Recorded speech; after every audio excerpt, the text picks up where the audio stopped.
It was supposed to be a peaceful weekend, just a quiet escape from the city. But by the time the sun set behind the pines, Sarah realized something was wrong. The cabin felt alive. The wooden walls creaked in strange rhythms.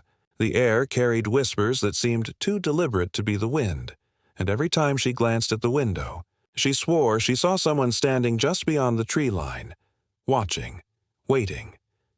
Before I tell you what happened next, tell me in the comments where you're watching from. I love knowing who's listening. Sarah had rented the cabin for solitude. After losing her husband in a car crash 6 months earlier, silence had become both her comfort and her curse. The cabin was old but beautiful, deep in the Smoky Mountains, far from anyone. She wanted to write again, to clear her head, to find peace. But on the second night, peace turned into paranoia. It started with small things. The rocking chair on the porch, moving on its own even when the air was still. The sound of footsteps pacing above her in the attic, even though the cabin didn't have one. Then came the knock. 3 slow, deliberate taps on the door just after midnight. Sarah froze. Her phone had no signal. She reached for the lantern, but its light flickered weakly, throwing long, twitching shadows on the walls. She forced herself to ask, "Who's there?" No answer. Just the faint scrape of fingernails against the wood. Her mind told her it was an animal. A branch, maybe. But her body knew better. Every instinct screamed that she wasn't alone. She peeked through the window, expecting to see empty darkness. Instead, she caught the shape of a man. Tall, broad, standing perfectly still by the edge of the forest. He was facing her cabin. She dropped the curtain and backed away, trembling. The man didn't move, didn't speak, didn't come closer. He just stood there. The night dragged on. Every hour, Sarah thought she heard him again. Footsteps circling the cabin, gravel crunching under boots. But each time she looked, there was nothing. She barely slept. The next morning, sunlight spilled through the trees like a blessing. She convinced herself it was all imagination. Grief, stress. It had to be. She spent the day reading on the porch, trying to ignore the uneasy feeling that the forest was too quiet. No birds, no wind, just stillness. That afternoon, she found something by the back door. Footprints in the mud. Large, barefoot, the prints led up to her cabin, and then stopped.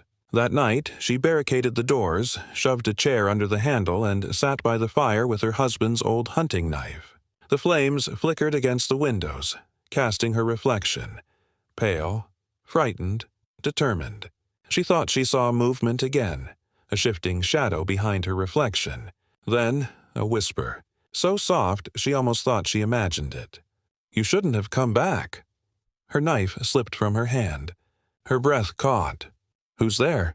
The voice came again, closer this time, from inside the room. "You shouldn't have come back." Her pulse thundered in her ears. She turned, scanning the dark corners, and then she saw it. A face, faded, almost translucent, staring at her from behind the glass of an old photograph on the mantel. It was her husband. Tears blurred her vision. No, this isn't real. But the air grew heavy, pressing against her chest. The lantern dimmed. Then came another knock at the door. The same 3 taps as before.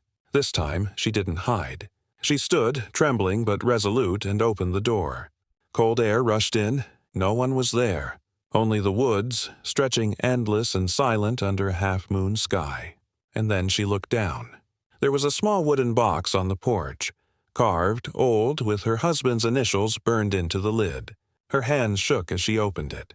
Inside was a photograph of the 2 of them at this same cabin. Only the background was wrong. Behind them, in the window of the cabin, was that same tall figure she'd seen in the woods. Sarah stumbled back, heart pounding. The forest erupted in whispers. Dozens of voices overlapping, echoing her name. The ground beneath her feet felt like it was breathing. She dropped the box and ran inside, locking every door and window. Then came the footsteps again, slow, heavy, coming up the porch steps. He was back. The handle rattled once, twice, then stopped, and in the silence that followed she heard her husband's voice, faint, broken, filled with sorrow. "You shouldn't have come back, Sarah. Leave." "While you still can." She didn't wait. She grabbed her keys, sprinted to her car, and sped down the dirt road without looking back. When police returned the next day, they found the cabin empty. The furniture was overturned, the photographs still on the mantel, but in this one, Sarah was gone, and the tall figure now stood alone in the doorway. She never spoke of what happened again. But sometimes, late at night when the wind howls through the trees, hikers say they hear faint knocking echoing through the forest. 3 slow taps. Because some places don't want to be found. And some ghosts never let go. Because the past doesn't vanish. It waits for us to come back home. If this story sent chills down your spine, make sure to like, subscribe, and share your thoughts in the comments. Would you spend a night alone in a cabin like this? Stay safe, stay curious, and remember, not every retreat brings peace. Some bring you back to the one thing you tried to escape.